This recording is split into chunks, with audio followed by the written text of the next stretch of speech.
खबर है मैं खुश आमदीद मेरे साथ आरमीद भट्टी साहब, तैयार मलिक साहब, मैं हूं सईद काजी। नाज़रीन, इलेक्शन कमीशन में फॉरेन फंडिंग केस का फैसला क्या आएगा, उन्होंने एक बयान भी उनकी तरफ से जारी किया है। कल हमने इस पर तफसील से बात की थी, उसमें इतनी कुछ बड़ी सज़ाएँ तो नहीं जब तक सुप्रीम कोर्ट जो है किसी पार्टी को ही ख़त्म करने का हुक्म न दे दे। इसके साथ ब्रॉडशीट केस में मुसावी जो हैं उनके हवाले से आज एक मेरे पास प्रेस रिलीज़ कह लें, एक हम सर्कुलेट कर रहे हैं, वो भी आपको दिखाएंगे वो किस किस ने साइन किया है और उनके हवाले से कौन कौन से मज़ीद इंकशाफात हुए हैं और वो माहिदा कितना मुबैना तौर पर फॉल्टी था जिसकी वजह से हमें इतने पैसे देने पड़े। इस पर बात होगी। इसके साथ HEC का MPhil और MS प्रोग्राम ख़त्म करना कितना सूदमंद है। अब हर MA डायरेक्ट क्या CSS कर सके, सॉरी PhD कर सकेगा, इस पर बात होगी। और ट्रंप खैर से चले गए हैं और पीछे क्या छोड़ गए हैं और आगे क्या होने वाला है, इस पर हमारी बात होगी। भट्टी साहब, फॉरेन फंडिंग का फैसला कुछ भी आए, ये तो हम वाज़ेह तौर पर बात कर चुके हैं कि इसमें दो ही बातें हो सकती हैं, या आप कलेक्शन सिंबल ले लेंगे या आपके पैसे जब्त कर लेंगे। इतना ह्यू एंड क्राई क्यों किया जा रहा है? बिस्मिल्लाहिर्रहमानिर्रहीम। देखें, फॉरेन फंडिंग केस 2014 से चल रहा है और ये चुप को चल रहा था और अपोजिशन इल्ज़ाम लगाती थी कि इमरान खान साहब इसको आगे नहीं चलने दे रहे। हालांकि नून लीग की हुकूमत 2014 में थी गालिबन, जो मेरा इल्म है। 18 तक तो रहे हैं ना, वो 18 तक तो रहे हैं, तो वो कर लेते। अब इसमें बहुत ज़्यादा मेरा ख्याल है प्याली में शोर है, लेकिन इसमें मुतज़ाद राय है। कोई आईनी माहिर फरमाते हैं कि अगर फॉरेन फंडिंग साबित हो जाती है तो जमात बैन हो जाएगी, कुछ इसके बरक्स कहते हैं। लेकिन आज वाली बात, मेरा एक ख्याल था कि foreign funding case Tehreek Insaf के लिए बहुत मुश्किलात पैदा करेगा और मैं अब भी उसी ख्याल पर कायम हूँ। लेकिन मैं हैरान हूँ, अब से कुछ देर पहले वज़ीर आज़म पाकिस्तान ने कहा कि फॉरेन फंडिंग केस इसकी जो है ना, इसको TV पे नशर किया जाए, इसकी समात को, हेयरिंग को। मैं हैरान हूँ कि उन्होंने किस बेस पे कह दिया। यहाँ वज़ीर आज़म अच्छी बात है, ये तो बहुत। एक आखिरी बात, 2014 में कादी साहब, आज मुस्लिम लीग नून के एक बड़े सीनियर रहनमा, एक सियासी रहनमा और PTI के भी दो के फ़ोन आए, तो मेरी अगर आप 30 सेकंड दे दे तो आगे बढ़े सर। उनका कहना है जी आप 2014 में इलेक्शन की धांधली के बहुत ज़्यादा खिलाफ थे, आप रोज़ाना प्रोग्राम करते थे सैकड़ों। मैं कहा जी मैं आज भी 2014 में भी करप्शन के खिलाफ था और इलेक्शन में धांधली। उन्होंने कहा जी सियालकोट में इस वक्त गालिबन NA 75 में इलेक्शन हो रहा है। वो एक साहब कोई 3 दफ़ा हार चुके हैं, लाख वोट से 1 दफ़ा। उनको जिताने के लिए जितनी धांधली, नहीं पहले इलेक्शन में धांधली होती थी, ये धांधली से इलेक्शन कराया जा रहा है। तो मेरा ख्याल है ये इमरान खान साहब के मनसब का इम्तिहान है कि उन्होंने 126 दिन धरने धांधली के खिलाफ धरना दिया। तो अगर उनकी हुकूमत नहीं, भट्टी साहब कोई एविडेंस आया उसका? नहीं, मैंने कहा ये तो वन साइडेड बात उनका कहना है जिसको मैंने कहा है कि बाद लोगों के मैरिज हॉल बंद कर दिए गए, बाद लोगों को जुर्माने हुए। मैं एक रिपोर्टर के तौर पर किया, मैंने इसलिए किसी पर इल्ज़ाम नहीं लगाया कौन धांधली कर रहा है। लेकिन इसके हक़ाइक़, वज़ीर आज़म पाकिस्तान साहब आपकी क्रेडिबिलिटी है और इलेक्शन कमीशन की तो खैर चलो वो तो दही पे खांदा होती कोई गल नहीं। तो इस किस्म की रस्में ख़त्म होनी चाहिए। जो रह गई फॉरेन फंडिंग, तो मुझे लगता है आज वज़ीर आज़म के इस बयान ने कि इसकी समात TV पर नशर की जाए, इससे PDM आपके दोस्तों को खासी मायूसी होगी। अगर वो समात आती है, इसका मतलब है उनका दामन साफ होगा, जो जिस तरह एतमाद से उन्होंने कहा। बहुत अच्छा कहा है। अगर हमारे पास है कोई इस हवाले से बयान तो भाई सुना भी दीजिएगा, मुझे बताइए। अच्छा साफ़ी से गुफ्तगू की उन्होंने। बात यह है कि बताएं, ये जो फंडिंग आती रही है मिडल ईस्ट से, जो पैसे आते रहे हैं यहाँ पर, जो भट्टी साहब, मलिक साहब आपसे मैं पूछता हूँ कि यहाँ पर जो एक फितना यहाँ पे फ़िरका बाजी का यहाँ शुरू, कभी ईरान का नाम आया, कभी सऊदी अरब का नाम आया, गलत या सही मैं ये नहीं कहता, मगर एक प्रॉब्लम तो था हमारा। काजी साहब आपकी बात बिल्कुल दुरुस्त है, इसमें सबको होना चाहिए। इसमें कोई पार्टी बड़ी नहीं, कोई छोटी नहीं। जिसने भी इलेक्शन में जाना उसमें 100% बड़ी छोटी सब पार्टीज़ की होनी चाहिए और ये सारी पार्टीज़ को उन्होंने बुला लिया। इमरान ने अच्छी बात की, अप्रिशिएट करते हैं। आई मस्ट अप्रिशिएट, खान साहब ने बड़ी साफ बात की और उनकी तारीफ जितनी भी की कम है। मगर 2 सवाल हैं जो मैं समझ रहा हूँ, हम सब आप भी उस पर डिस्कस कर सकते हैं। जिस बंदे ने एप्लीकेशन दी है, एक तो वो हो खुद फाउंडर PTI का मतलब मेंबर है, वो कोई आउटसाइडर नहीं है, और उसका जो आपस में अपना करैक्टर है ना, वो कहता है कि मैं हर चीज़ का विटनेस हूँ। 2 क्वेश्चन जो मैंने थोड़ी जो स्टडी किया, जो मेरे लिए बने हैं, वो एक क्वेश्चन ये बना है कि उन्होंने कहा है, ये जो अकबर साहब हैं, उन्होंने कहा कि जो 23 बैंकों की इंफॉर्मेशन अभी अपना स्टेट बैंक ने दी है, उन्होंने इलेक्शन कमीशन से कहा ये मुझे बताया, मैं आपको इनको इसका काउंटर बताता हूँ। इलेक्शन कमीशन ने उनको वो लिस्ट ने दी, हो सकता है उनकी लीगल पोजीशन हो, मैं पोजीशन पे बात नहीं कर रहा, मैं उसका पॉइंट ऑफ व्यू दे रहा हूँ। दूसरा पॉइंट ऑफ व्यू ये है कि अकबर का कहना ये है कि मैं जितने इन्होंने फंड्स लिए हैं, लीगली भी लिए हैं, वो अमेरिकन वेबसाइट पे, सरकारी वेबसाइट पे मौजूद हैं। तो इलेक्शन कमीशन ने सिर्फ ये करना है कि वो इलेक्शन कमीशन पे जो इन्फॉर्मेशन है उसकी ऑथेंटिसिटी चेक करे कि क्या वो असली है कि नकली है। अगर असली नकली में आपको 1 मिनट में पता चल जाएगा। ये तो लास्ट नॉट द लीस्ट, आज अपना अकबर ने बाइकआउट कर दिया और उन्होंने बायस होने का इल्ज़ाम लगा दिया इलेक्शन कमीशन पे कि ये सही फैसला नहीं करेगा। ये काजी साहब, ये तो इलेक्शन फंडिंग का हमला नहीं कर दिया। अच्छा, इलेक्शन फंडिंग का तो फैसला होना चाहिए, इसमें पीटीआई भी है और पीपल्स पार्टी नून भी लाजमी होना चाहिए। इसमें तो इबहाम ही कोई नहीं है। अगर किसी को कोई फेवर देता है तो वो क्राइम कर रहा है, किसी को भी। लेकिन जो इधर से खरबों रुपए अवाम के ले गए हैं, कभी उनके अगर रिकवरी करके वापस आ जाए तो क्या बुराई है? नहीं, वो तो देखे ना, उस पर हम नहीं बोलते। नहीं, उस पर फिर आप सुप्रीम कोर्ट हमला कर देते हैं। आप कहते हैं ये जज बड़े बायस्ड हैं। आप साकिब निसार साहब को बुरा भला कहना शुरू कर देते हैं। आप एस्टेब्लिशमेंट को गालियाँ शुरू कर देते हैं कि पनामा केस बना, जेआईटी क्यों बनी। वो तो ये था कि मवाब का लूटा हुआ माल बाहर गया। ये फंडिंग का मेरिट पे होना चाहिए, हमारा राइट है, वो हमारा राइट है। देखें, हमने यहाँ पे मार्शल लॉ में एक इंतहाई जुनूनी, क्या कहूँ, डिक्टेटर के हाथ मजबूत किए थे। वो तो हमने उसके बदले में हमने किया ना, माल बनाया, लग रहा है। नहीं, डिक्टेटर जब आप वज़ीर आला थे पंजाब, नवाज शरीफ साहब, आपने ज़ियाउल हक साहब को बुलाया था कि इनकी वजह से जमहूरियत का असेंबली में वर्दी के साथ आप, और आज हम जमहूरियत के चैंपियन हैं। देखे ना क्या बदलता है रंग आसमां, कैसे कैसे। कुछ सुनवा दूं आपको, मरियम साहिबा और मौलाना क्या कह रहे हैं, सुनाएं।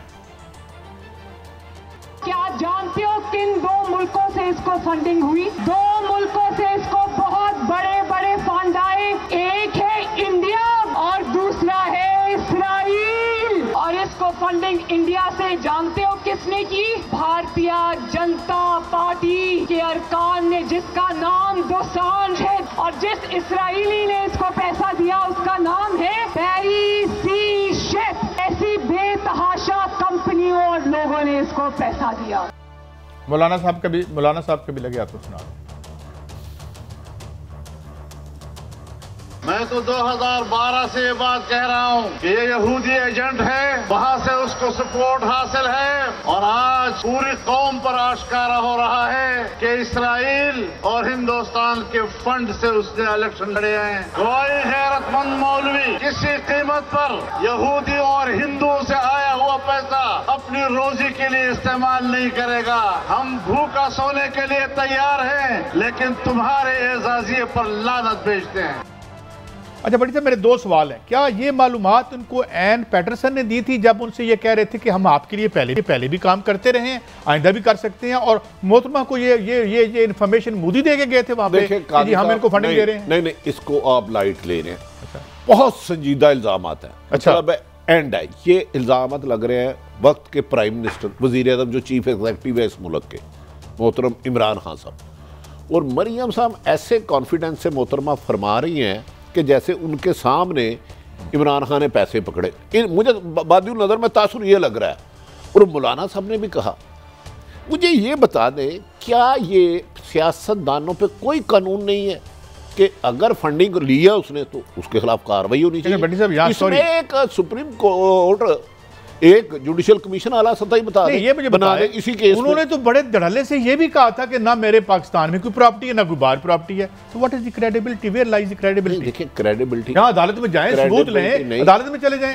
मेरा एक ख्याल है, जिस तरह ये नामुनासिब है, देखें किसी को भी, मैं तो किसी भी सियासी जमात को यहूदियों का एजेंट नहीं कह रहा। मैं तो कह रहा हूँ जो पाकिस्तान के खिलाफ बात कर रहा है वो गलत है। मैं नाम लेते ही ना, मैं किसी को गद्दारी दे रहे। इन्होंने उन्हें गद्दार करार दे दिए, एक किस्म का। लंदन, भारत में भी कौन पैसे दे रहा है, नाम भी पता है। ये तो इन्होंने सीधा कहा ना, इन्होंने किसी और को रेफरेंस नहीं कोड किया मरियम साहबा ने। तो क्या ही बेहतर होता कि इस पे सुप्रीम कोर्ट या हुकूमत कोई सुप्रीम कोर्ट का बेंच बना दे। बड़ी मंतकी बात की है। देखें भट्टी साहब, माशरे में गलत सही का फैसला तो इदारे करते हैं। हमारी सबसे बड़ी ट्रेजिडी ये है, कोई आप पाकिस्तान का नेशनल इशू ले लें, एक पोजीशन एक पे चला जाता है, दूसरा दूसरे पोजीशन पे चला जाता है। किस कदर अफसोसनाक बात है कि हमारी अपोजिशन कह रही है कि मेरी हुकूमत गैर मुल्की फंडिंग लेती है, और मेरा वज़ीर आज़म कह रहा है कि 2 मुल्कों ने पैसे दिए हैं, ये पाकिस्तान का प्राइम मिनिस्टर कह रहा है। तो यार आप न्यूट्रल ऑब्जर्वर हैं। मुझे तो लगता है कि हम किसी को टीवी का ड्रामा देख रहे हैं। भाई आप वज़ीर आज़म है, आपका ये फ़र्ज़ है, आपकी ड्यूटी है पाकिस्तान के पास आप इतने जो इदारे हैं किस लिए हैं? ये दूध का दूध पानी का पानी होना चाहिए। अगर इस मुल्क के, आपने कल हमें बताया ना कि अगर पाकिस्तान का लॉ इस पे बिल्कुल क्लियर है कि 1 रुपया आप बाहर से नहीं ले सकते हैं, और आपके प्राइम मिनिस्टर के पास सबूत मौजूद है कि 2 मुल्कों से पैसे आ रहे हैं, फिर हम मलक साहब मैं इसीलिए अर्ज करता हूं, रियासतें इस तरह चलती हैं होना, जो हुकूमत हो ये वो खबरें नहीं देती, एग्जैक्टली वो केस साबित करके सजाएं दिलाती है, क्योंकि कानून के जो अदारे हैं उनके मुतहद वो खुद कहते हैं कि अब मेरे पास बहुत तरीके से इंफॉर्मेशन आती है और हर वज़ीर आज़म के पास आनी है और आनी भी चाहिए। लेकिन इस तरह जो मौलाना साहब, इनसे जरा काजी साहब मुझे बताएं, आपने तो बड़ा काम किया मौलाना साहब के लिए, मतलब है उन पर टीवी प्रोग्राम पे, इनके जो सैकड़ों मदरसे हैं, तो ये फंडिंग तो सुना है कोई गैर मुल्क देता है, हम तो मुल्क का नाम ही नहीं ले रहे, डरते मारे कैसे चलते होंगे? इन्होंने ये किसको नहीं पता कि फंडिंग कौन कौन से मुल्क यहाँ करते रहे? यार इसमें to be honest with you, आप पुराने जर्नलिस्ट हैं, इसमें हमारा एक जॉइंट वेंचर है। हमने जो सऊदी अरब से फंडिंग आई है जहाद के नाम पे, जो मैं 80s की बात कर रहा हूँ, उसमें सारे शामिल हैं, आपके रियासती इदारे भी शामिल हैं, पॉलिटिकल पार्टी शामिल हैं। तो एहतसाब जब तक आप क्रॉस ही बोर्ड नहीं करेंगे, भट्टी साहब अंग्रेजी में कहते हैं कि हु इज टॉकिंग। जब ऑपरेशन साइक्लोन हो रहा था और यहाँ सीआईए के पैसे जो हैं डब्बों में आते थे अनऑडिटेड, तो वहां आप कहा थे, आपकी क्या पोजीशन? तो भट्टी साहब हम इधर रोजाना बोलते हैं और हमारी ख्वाहिश है कि पाकिस्तान आगे जाए और कोशिश भी है, हमारी इख्तलाफ तो नहीं है, लेकिन हम सबसे कहते हैं, सबसे पहले कहते हैं एहतसाब हमसे शुरू करो, हमने कभी रोका है? मैं वाहिद आदमी जो इन राइटिंग आर्मी वो चेयरमैन नैब और अदलिया के अदालत जाकर कहा था जी करें, लेकिन ये इल्ज़ामत दर इल्ज़ामत लगाना कब तक ये चलेगा? इसका शफाफियत में अगर इंडिपेंडेंट कोई कमीशन होता है, गो के अदारों के बारे में भी इल्ज़ामत लगते हैं, अब नून लीग पे जाएंगे या मौलाना फजलुर रहमान पे, ना उन्हें हुकूमत पे एतमाद है, ना उन्हें मीडिया पे एतमाद है, ना उन्हें एस्टेब्लिशमेंट में एतमाद है, ना उन्हें जुडिशरी पे एतमाद है, ना उन्हें IMF वो जो क्या है यार, ये जो जिसकी फाइल ईसा साहब की मिसिस का केस चल रहा था, FIA नहीं FIA और दूसरे भी जो भी है, तो ये इसका कहीं ना कहीं तो इसको रोकना है, इल्जामत दर इल्जामत की गंदी साजिशों को। हम किसी का नाम नहीं ले रहे। साहब, मैं मलिक साहब आपके पास खबर में आता हूँ, और यार आप जो बुकियों से अपने इलेक्शन फंड करवाते हैं, किस मुंह से आके ये बातें करते हैं? बड़ी साहब मुझे एक बात तो नहीं वो बुकी एक बेचारे ने ना, अब ये गलत कर रहे हैं बलालगंज का बुकी है, बलालगंज या लोरमाल, शरीफ सा आदमी, वो शरीफ सा आदमी है, वाओ से नाम उसका शुरू है, मुझे नहीं पता, मैं नाम नहीं पूछ रहा, नाम ना पूछ रहा तो मैं नहीं छड़ना था। हाँ, जब कुलसूम नवाज साहब इलेक्शन लड़ी तो 3 करोड़ में उन्होंने किसी को दिया होगा, वो वैसे ही बंदा प्यार में काले धन से इलेक्शन लड़ने वाले, यार मुझे नहीं पता है, मैंने नाम नहीं ले रहा किसको दिया था। 3 करोड़ का, 3 करोड़ चाय पीने के लिए, 1 2 3 2 जमा 1 3। भट्टी साहब 3 करोड़ की बात कर रहे हैं आप ऐसे करें तो चाय पी लें आप। मैं टीवी पे अर्ज कर रहा हूँ और भी बता दूं कितने तरह फंडिंग, ये भी फंडिंग होगी ना, ये भी फंडिंग होगी, ये फंडिंग थी। मुझे आप बताएं कहां पे इलेक्शन में शफाफ पैसे लगते हैं? नहीं लगते। 30 लाख लगते हैं। अगर पूछ रहे हो यार, इस पे साहब आपके पास खबर है, इल्जाम लगाते हैं। हमने आज कहा कि 3 दिए, तो हमने डस्के में भी जो धांधली हो रही है उसका भी जिक्र किया। बिल्कुल आपने किया। मैं आपको सरकारी अदारे करा रहे हैं वहां। मैंने आपको ये पहले भी खबर दी, आपने बिल्कुल ठीक पॉइंट आउट किया, मगर जो बाबा धांधली है वो ये बात ना किया करें। आपने ठीक कहा था जर्नलिस्ट, हमने तब भी कहा और अच्छा कादी साहब 3 करोड़ में ज्यादा रकम तो नहीं है। मैंने कभी इकट्ठे पड़े हुए देखे नहीं है सर, गरीब आदमी हूँ। कादी साहब आपकी इन्फॉर्मेशन के लिए मैं एज ए रिपोर्टर आपको बिल्कुल अपनी फर्स्ट हैंड एक्सपीरियंस दे रहा हूँ कि मैं ऐसी पार्टीज को जानता हूँ। एक बहुत बड़े पाकिस्तान के प्रॉपर्टी टाइकून और एक बहुत बड़े IPPs के मालिक हैं, उन्होंने नवाज शरीफ से एक बैंक भी लिया था, मैं आपको इंडिकेट कर दूं। मैं अपने गुनाहगार हाथों से उन खबरों का मतलब मैंने दी हुई हैं कि उन्होंने तीनों पार्टीज को, पीपल्स पार्टी, मुस्लिम लीग नून और PTI को एक ही वक्त में एक ही पैसा दिया। एक और सवाल, वो जो पैसे दे रहे थे वो किसकी जेब से आ रहा था? वो उन्होंने हमसे वापस लेने हैं। अच्छा, ये जिनका कह रहे हैं ना एक मांगे, उनको जब नवाज शरीफ साहब की हुकूमत आई 480 अरब रुपया पेमेंट हुई IPP के, अगर उनके आप जिक्र कर रहे हैं, मैं नाम फिर भी नहीं ले रहा। अच्छा आगे बढ़ना है साहब, आपके पास क्या खबर है? मैं खबर तो आपको जो दूसरी जो मतलब आगे हम स्टोरी पे जाएंगे तो उस हवाले से बात करना चाह रहा हूँ मैं अपना थोड़ी सी। सेनेट की क्या खबर है? सेनेट की खबर इंटरेस्टिंग है कि आज वो अपना, मुझे लगा कि वो वैसे तो खान साहब बात करते हैं नारों की, आप दोनों से भी मैं डरता हूँ, वैसे इस मुल्क में नारों उन्होंने देना भी कहीं नहीं, मगर मुझे जो एक नई थोड़ी सी एक चीज़ समझ आ रही है कि आज हाई कोर्ट में आपकी नैब ने कह दी कि चौधरी बरदरान पे कोई मुकदमा नहीं है, वहाँ से हो गया वो 0 मीटर साफ सुथरे। और दूसरी डेवलपमेंट ये हुई है कि आज पीटीआई ने पंजाब में ये ग्रीन लाइट दे दी है पीएमएल काफ को कि आपको हम एक सेनेटर दे देंगे, और उन्होंने अनाउंसमेंट भी कर दी कि कामल अली आगा हमारे सेनेटर होंगे। मेरा सवाल ये है आप दोनों से कि ये क्या नन्हे मुन्ने एनआरओ नहीं है? क्योंकि मुझे मोनस लाई के मुसलसल ट्वीट में पढ़ा था कि पंजाब में कूड़ा बहुत हो गया, पंजाब में वाईफाई बंद कर दिया, पंजाब में ये हो गया।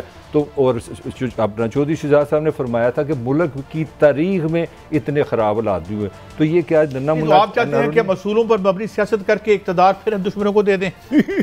बड़ी साहब हैं, मतलब इस तरह ना करें। देखिए, पाकिस्तान में रहना है, रसूलों की बात नहीं करनी, इंसाफ की बात नहीं। अच्छा, बिल्कुल नहीं, तौबा मांग सिलेक्टेड चीजें की बात करनी है। देखिए, इस पाकिस्तान में मैंने फंडिंग की खबर आपने दे दी है, और बुराई वो है जो दूसरे में है, उसकी बुराई अगर मेरे पास आ जाए तो वो अच्छाई हो जाती है। ये हमने मैं सिर्फ ये दरखास्त करता हूं कि जो काम करके जिन सीढ़ियों से आप ऊपर आए हैं उन सीढ़ियों पर उंगली उठाते कुछ थोड़ा सा गिरबान में भी देख लेना चाहिए। क्यों बड़ी साहब? नहीं, देखिए, पाकिस्तान में जब आप चोर को चौकीदार बना देंगे तो इस किस्म का होगा। माजी में बदकिस्मती ये है कि अरबों खरबों रुपए के पीपल्स पार्टी ने नून पर इल्ज़ाम लगाया, नून ने सिरे महल का इल्ज़ाम काजी सईद ताहिर मलक ने नहीं लगाया, स्विस अकाउंट का इल्ज़ाम आरम मीर भट्टी और ताहिर मलक ने नहीं लगाया, नवाज शरीफ को नासूर मैंने नहीं कहा। ऐसी आज इनका एक प्लेटफॉर्म पे आके जाके तकरीरें करना, मुझे तो समझ नहीं आती पहले सच्चे थे या आज सही है। भट्टी साहब वो भी बता देना गिलानी को वज़ीर को निकाला क्यों था, ये भी तो बताएं ना। नवाज शरीफ एक वेस्ट को किसी ने नहीं, गिलानी साहब ने सदर के खिलाफ लेटर नहीं दिया। ये याद करें ना साहब, ये क्या जमहूरियत है मुझे बताया? हम तो बच्चा जमूरा रह गया बन के। जिसने सदर ने प्राइम मिनिस्टर बनाया उसके खिलाफ लेटर देना शुरू और मैं तुम्हारे खिलाफ शुरू हो जाऊँ। आने वाले दिनों में क्या होने आने वाली जो खबरें हैं ना वो ये खान साहब के लिए शायद अच्छी खबर और अभी हमने जाना है उसके ब्रॉड। मैं इस मुख्तसर यही आपको बता सकता हूँ कि जो बावसूख जो जराए हैं वो यही बता रहे हैं कि इस मुल्क के जो ताकतवर हल्के हैं उन्होंने कहा जी अपोजिशन जाने, इमरान खान साहब जाने, तो अब आपको खान साहब के बारे में नेगेटिव खबरें ज्यादा। मुझे ये लगता है ये खबर से ज्यादा मुस्लिम लीग नून की ख्वाहिश लगती है। नहीं, आपको नजर आ रहा है, क्योंकि वो डर के हैं, इनकी गालियों से डर के हैं। मेरा लास्ट फिक्रा भट्टी साहब, ख्वाहिश और कोशिश तो बड़ी थी, लेकिन अगर ये खबर है तो फिर फरवरी नहीं जाता। ले सुन ले, और अगर खबर है मैं दे रहा हूं आपको खबर, मैं आपको ये भी बता रहा हूं, झटकी बात करने ये पहले 4 महीने हैं कि पीटीआई में किसी वजीर ने, किसी वजीर आज़म ने ये नहीं काम एक पेज में, वो एक पेज तो मुझे सुनने बड़ी देर हो गई।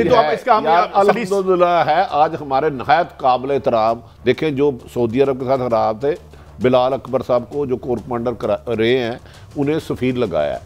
हालात पेज खराब नहीं है, लेकिन अगर मलक साहब ने जिन अदारों का, वो तो मुझे पता है अदारे इन्होंने कारपोरेशन ज़राअत वगैरह कहा है, अगर वो वाकई इंडिपेंडेंट हो गए तो मेरा आने वाले टाइम में 28 फरवरी बारी होगा। तो फिर इसका मतलब यह है कि कोई एमनेस्टी मिल जाएगी मियां नवाज शरीफ साहब को, वो दोबारा प्राइम मिनिस्टर होंगे। काजी साहब आप जरा नवाज शरीफ का जिक्र नहीं बताएं ना, और की तकलीफ की है, मुल्क के जो ताकतवर इदारे यहाँ पे तकलीफ ये है कि हमें निकाल क्यों दिया। वो ये चाह रहे हैं कि सियासत से ये जो अमल है उनका नाम उसमें ना आए, मैंने आगे जाना है, ये मैं कहना मैं आगे जाना है। आप असूलों पर अमल करें, हम धांधली करके छांगा मांगा करेंगे, और की है ढिड में दर्द यही है ना कि हमारा हक नहीं था, आपने क्यों ले लिया? गल की है, मेरे आपके लिए लड़ रहे हैं। मलक साहब, काजी साहब, इस बात में 101% हकीकत है भाई, सारी उम्र धांधली करके हमें आगे इक़्तिदार में, तो आप किसी के लिए धांधली क्यों कर रहे हो? इस दफा आपने हमें अपनी गोद नहीं उठाया, हम चल नहीं सकते थे, हम लड़खड़ा रहे थे, आपने किसी और को सीट पे बिठा दिया। अपोजिशन की, पीडीएम की सिर्फ और सिर्फ एहतजाज ये है, उसमें ना रोटी है, ना महंगाई है, ना बेरोजगारी है, ना जुल्म है, ना इंसाफी है, ना तो हुकूमत के पास क्या है ये भी बताया ना, मैं किधर जाऊं? हुकूमत के पास क्या है जो पहले था, बताएं ना। इमरान खान को माइनस करके पूरी हुकूमत के पास हमारे लिए प्रॉब्लम ये है कि हुकूमत के पास अब मुस्लिम लीग नून और मियां नवाज शरीफ नहीं है। इस तकलीफ से बाहर निकलें, लोगों के बारे में सोचते हैं। आप ब्रेक से बाद जब हम आएंगे तो बात करेंगे। हमारे पास आज एक डिक्लेरेशन ऑफ फैक्ट भी आया है जो 3 लोगों ने साइन किया है और हमने चेक भी किया है, जिसमें जनाब जफ़र अली क्यूसी हैं, डॉक्टर क्रिस्टन पक्स हैं और शायद इकबाल हैं, और वो बहुत सी बातें बता रहे हैं मुफ्ती साहब के बारे में। गलत सही हम नहीं कहते, ये वो कह रहे हैं। एक ब्रेक के बाद वेलकम बैक। नाज़रीन, हमारे साथ मारूफ आलिम जनाब कानूनदान और आलिम जनाब डॉक्टर इकराम मलक साहब मौजूद हैं। डॉक्टर साहब वेलकम टू द शो। वैसे एक ही बात है, स्कॉलर और आलम एक ही चीज़ होती है, लेकिन डॉक्टर साहब ये मेरे पास एक डॉक्यूमेंट है जिसे उन्होंने रिफ़र किया, डिक्लेरेशन ऑफ फैक्ट, और 3 लोगों के साइन हैं। ये ज़फ़र अली क्यूसी इनका नाम आता रहा, डॉक्टर कर्स्टेन पक्स और शाहिद इकबाल। 2 नुक्ते उन्होंने उठाए हैं मुख्तसरन। एक तो ये कहते हैं कि कुछ जो उनकी कैरेक्टर है अपने जो मुसावी साहब का, वो कुछ मुबैना तौर पर शेडी है, जेल में भी रह चुके हैं। सेकेंडली जो मुआहिदा किया गया था वो इतना फॉल्टी था कि हमें बिला वजह पैसे देने पड़ गए। आप कैसे देखते हैं इसको? जी, ये बात दुरुस्त है कि आपने रिकवरी के बगैर चूंकि उनसे एक परसेंटेज तय कर ली थी और उस परसेंटेज की वजह से अगर आप रिकवरी करें या ना करें, उन्होंने जो मालूमात दी वो मुआहदे में लिखी गई थी कि उसके मुताबिक उनको पैसे मिल जाएंगे जो जो वो निशानदही करते जाएंगे। तो ये भी कुछ उससे ऐसा ही मामला हुआ है जैसे रिकॉर्डिक में था कि उन्होंने इन्वेस्टमेंट तो कोई नहीं की थी और अगले जो 50 साल के प्रॉफिट थे उसको कहा जी तो हमें होने ही थे, अब आप हमें कंपनसेशन दें। तो ये जो हमारी अथॉरिटीज़ हैं और उसमें जिस तरह के फिर लॉयर्स होते हैं, शायद वो ड्यू डिलीजेंस नहीं करते। इनको तो ये भी पता नहीं था कि कंपनी जिसके साथ मुआहदा हुआ है वो तो डिसॉल्व हो रही है और उसके बावजूद एक ऐसे आदमी के साथ वो उन्होंने बात की जिसका के फैसले में जिक्र है कि वो रिप्रेजेंट भी नहीं करता था। अब इससे ज़्यादा बड़ी नालायकी क्या हो सकती है कि आपको मालूमात भी दे दी जाए और आप उस पर अमल भी ना करें, फिर वो आपसे हर जाने का दावा करें और वहाँ पता चले कि दरअसल मामला ये था कि आप करना ही नहीं चाहते थे और सिलेक्टिवली करना चाहते थे। तो ये सारी चीज़ें जाहिर करती हैं कि रियासत के अंदर जो अदारे हैं उनकी साख भी जो है वो भी उतनी ही खराब है। अच्छा डॉक्टर साहब, सॉरी मैं आपको रोक रहा हूँ, फिर मेरे दोनों दोस्त आपसे करेंगे। आपने उस इदारे का जिक्र किया था पाकिस्तान में EU का जो यूनाइटेड नेशन से मैंडेटेड था और आपने कहा था कि इसको दें ये तहकीक। वो कौन सा इदारा था और ये गलती कहाँ से हुई? जरा नाम भी उसका बता दें और क्या ये पहले से ही बदनीति थी डॉक्टर साहब? जी हाँ, बिल्कुल ये पॉलिटिकल इंजीनियरिंग के लिए किया गया था ताकि जो है किंग मेकर जो थे वो करते। वो अदारा जिसका आपने जिक्र किया वो दुनिया के अंदर एक सर्टिफाइड है जिनको के आपको कोई कमीशन नहीं देनी होती बल्कि वो आपके लिए स्टेट लेवल पर काम करते हैं, क्योंकि यूनाइटेड नेशंस के जो मेंबरान ने भी एंटी करप्शन का कन्वेंशन साइन किया हुआ है उनके साथ जो वर्ल्ड बैंक भी है और यूनाइटेड नेशन का वो अदारा जिसे क्राइम्स और ड्रग्स के अगेंस्ट जो है मुहिम में वो खुद आपके लिए सारा अरेंज करते हैं। और ये जाहिर करता है कि दरअसल मकसद शायद उनको रिकवरी नहीं था बल्कि पॉलिटिकल इंजीनियरिंग। आपने देखा ही था कि किंग मेकर्स ने पीपल्स पार्टी के लोग भी तोड़े उन्होंने उस जमाने। अच्छा डॉक्टर साहब, मैं गुजारिश करता हूँ, आपने बड़ा ठीक फरमाया, हमारे हुक्मरान इतने सादा हैं या माले मुफ्त दिले बेरहम, कभी अपने कारोबार में तो ऐसे पैसे नहीं करते। मसूमी फराडिया होगा, 2002 में मुआहदा होता है, 3 में ख़त्म हो जाता है, 8 में एक जाली से उसको जेरी जेम्स को पैसे दे दिए जाते हैं, 2018 में फिर केस होता है, हुकूमत सोई रहती है और 2021 में या 2020 में फिर पैसे दे दिए जाते हैं। क्या एक जवाबदेह नहीं है अवाम को कि अवाम का पैसा बगैर रिकवरी किए ये लुटाते जा रहे हैं? जी सही कहा भट्टी साहब आपने। पहले तो खुद करप्शन करते हैं, उसके बाद जब उनके खिलाफ कोई एहतसाब की बात शुरू होती है तो वहाँ भी बजाय फ़ायदा जो है वो कौम को हो उन्हीं को होता है। और ये जो है ये केस सब ये जाहिर कर रहा है, हमने उस ज़माने में भी कहा था कि भाई ये आप गलत तरीके से ये काम कर रहे हैं। और ये ऊपर इस बात को भी जाहिर कर रहा है कि दरअसल ये सिर्फ नाअहली का मामला नहीं, आपने सही फरमाया, इसमें एक ख़ास जहन जो शुरू से बदनवानी का ही पैदावार हो और आखिर की ज़िंदगी तक वो इसी में रहना चाहे, तो उसके मेंटल स्टेट को तो हम नहीं बदल सकते। और फिर जो हमारी कौम का इतना पैसा गया है उसका जवाबदेह कौन होगा? अब सारा आप इमरान खान साहब ने तो ये ना ब्रॉडशीट मुआहदा किया था, ना उन्होंने किसी किस्म की ये जो शिकायत एक दूसरे के खिलाफ दर्ज कराते थे। सैफुर रहमान कौन था? इसमें सबसे बड़ा आपने देखा कि डिपॉजिट किसका निकला है, वो तो उनका फ्रंट मैन था। असल में वो अपना सैफुर रहमान के पैसे ज्यादा निकले हैं इसमें डॉक्टर साहब? जी आप सैफुर रहमान का जिक्र कर रहे हैं जो जी वो तो बिलियंस में देखिए ना, वो ही फ्रंट मैन थे। वहीं फवाद हसन जाकर छुट्टी लेकर मुलाजम हुआ उनका, उन्हीं के जरिए आगे चाइनीज की फ्रंट लाइन कंपनियां बनाई गई, वहीं से कमीशन लिए गए, वहीं से वन हाइड पार्क की जो प्रॉपर्टी क्रिएट हुई फिर वो किसको बेची गई आपके सामने ही, वो 40 मिलियन जो नेशनल क्राइम एजेंसी है यूके ने पकड़ा, और वो जो 196 का मिलियन का पाउंड का है, उसमें आपने देखा कि सेटलमेंट किसी के साथ थी और बेच किसको दिया, जो आगे फ्रंट मैन था। तो ये तो बात सबको पता ही है कि वो जो वन हाइड पार्क थी वो किसकी मलकियत थी और वो किसके बेटे को बेची गई। और ये आप कह रहे हैं कि जी ये बात हम अवाम के सामने नहीं लाना चाहते, हमने खुफिया मुआहदा किया है। भाई आप जब वहाँ चोरी चकारी की बात आती है, बदनवानी की बात आती है, वहाँ कॉन्फिडेंशियलिटी का क्या आप एक रोना लेकर आ जाते हैं और अवाम को बेवकूफ़ बनाते हैं। डॉक्टर साहब मैं माजरत चाह रहा हूँ इंटरप्शन की, मैं थोड़ा सा कौमें गलती करती हैं, सारी करती हैं मगर सीखती हैं। अब रेकोर्डिक का केस हमारे सर पे मुसल्लत है, $6 बिलियन का जुर्माना हम पे हुआ है। मैं अभी आज ही स्टडी कर रहा था कि बाबर अवान साहब ने पिछले साल बयान दिया था कि अच्छी खबर है, आउट ऑफ कोर्ट सेटलमेंट हो गया। क्या हम सही सिमत पे जा रहे हैं कि हम पे फिर इस तरह का एक अजाब आने वाला है? इस पे क्या आप कहते हैं?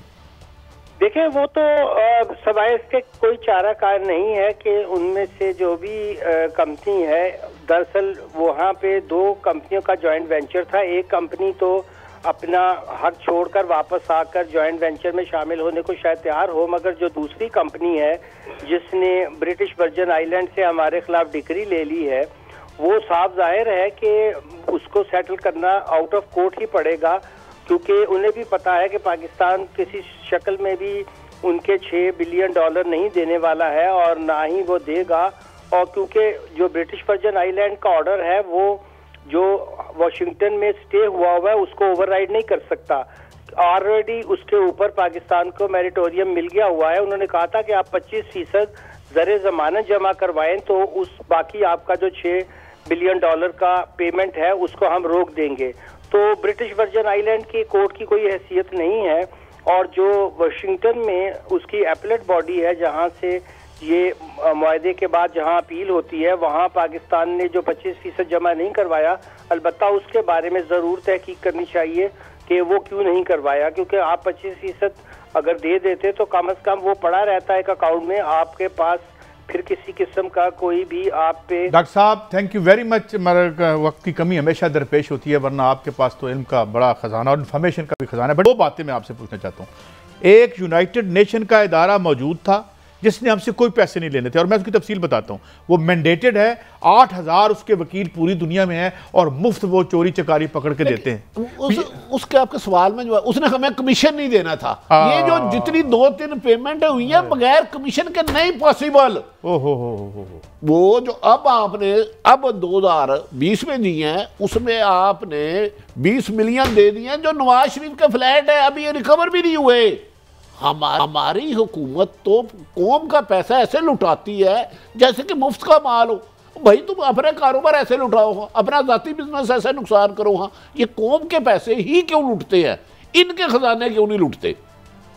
काजी साहब देखे, आप वो जेन्युइन थे।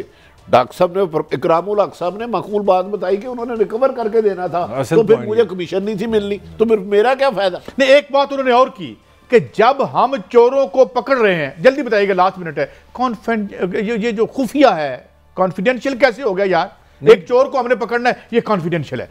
काजी साहब एक पॉजिटिव चीज़ है। मैं समझता हूँ इस तरह की चीज़ें पहले हमें पता नहीं चल रही थी। मैं समझता हूँ आप नेगेटिव ना हो, पाकिस्तान के लिए अच्छा टाइम है। और मैं खान साहब की इस बात से एग्री करता हूँ, अक्रॉस दी बोर्ड इस सारी चीज़ों को सामने लाएं, चोरों को सजाएं और पाकिस्तान को आगे ले जाएं। अभी तो चोरों को सजाएं देना मुमकिन नहीं है। अभी तो जो है लगता है कि वो उन्होंने इदारों को अपने इल्ज़ामात की नोक पे रखा हुआ है, तो क्या होता है और क्या नहीं होता। मगर जाते जाते एक खात्मा बिल खैर हुआ जनाब ट्रंप साहब का, लेकिन आपको लगता है कि उनकी लेगेसी अभी हांट करती रहेगी हमें? वो करेगी, क्योंकि मैं बड़ा एक वो फिक्रा बड़ा मेरे ज़हन में आया था कि जब ट्रंप साहब आए तो उन्होंने पहला कहा था कि मैं दीवार बनाऊंगा मैक्सिको के साथ। आज जो अमेरिकी सदर, 1-2 चीज़ें आज तारीख में होने लगी हैं। 190 साल बाद पहला एक वाक़या होगा कि अमेरिकन प्रेसिडेंट, आखिरी 15 सेकंड है आपकी बात है, वाशिंगटन के अंदर दीवार मैं थोड़ा बढ़ा देता हूँ। अब अमेरिका के बीच एक दीवार है, समाज डिवाइडेड है। आइंदा आने वाले दिनों में भी बड़े चश्मकुशा वाक़यात हो सकते हैं। इजाज़त, कल हाजिर होंगे। अल्लाह हाफ़िज़।